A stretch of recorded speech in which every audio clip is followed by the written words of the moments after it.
আপনার হাতে যদি এমন একটি চাবি থাকে যা দিয়ে আপনি রহমতের সব দরজা খুলতে পারেন, তাহলে আপনি কি সেটি ব্যবহার করবেন? রমজানের প্রথম 10 দিন সেই চাবি।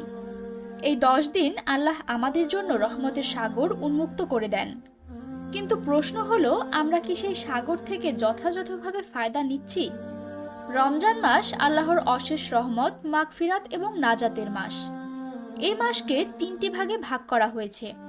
প্রথম 10 দিন রহমতের, দ্বিতীয় 10 দিন মাগফিরাতের, আর শেষ 10 দিন নাজাতের। রহমতের 10 দিন হল রমজানের সূচনা, যেখানে আল্লাহ তার বান্দাদের জন্য অসীম দয়া ও অনুগ্রহ বর্ষণ করেন। এই সময় বেশি বেশি ইবাদত করলে আল্লাহর বিশেষ রহমত লাভ করা সম্ভব। রমজানের প্রথম 10 দিন মুসলমানদের জন্য এক বিশেষ সুযোগ, যখন তারা আল্লাহর অনুগ্রহ অর্জন করতে পারেন। রহমতের অর্থই হল করুণা ও দয়া, যা আল্লাহ তার বান্দাদের প্রতি বর্ষণ করেন। এই সময়ে আল্লাহর অসীম দয়ার দরজা উন্মুক্ত থাকে। তিনি তার বান্দাদের ডাক শুনেন এবং তাদের জন্য রহমতের দরজা খুলে দেন। এ সময়ে যে কোনো নেক আমলের প্রতিদান বহুগুণ বাড়িয়ে দেয়া হয়।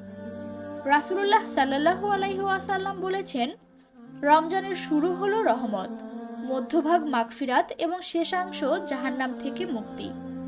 এই রহমতের 10 দিন আমাদের উচিত আল্লাহর অনুগ্রহ লাভের জন্য বেশি বেশি নামাজ আদায় করা, কুরআন তিলাওয়াত করা এবং দোয়া করা। কেননা এই সময়ে আল্লাহ তার বান্দাদের দিকে আরো বেশি করে রহমতের দৃষ্টি দেন।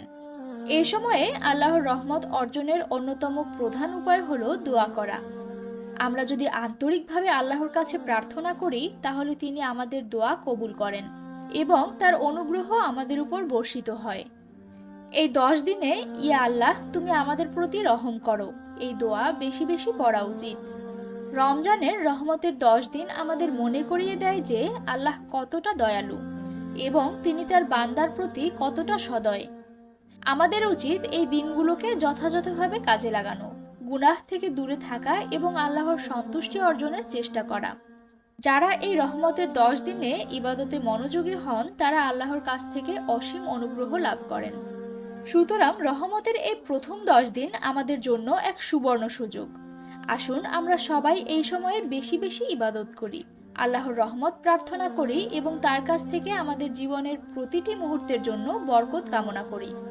আল্লাহ আমাদের সবাইকে এই রহমতের 10 দিন যথাযথভাবে কাজে লাগানোর তৌফিক দান করুন। আমিন।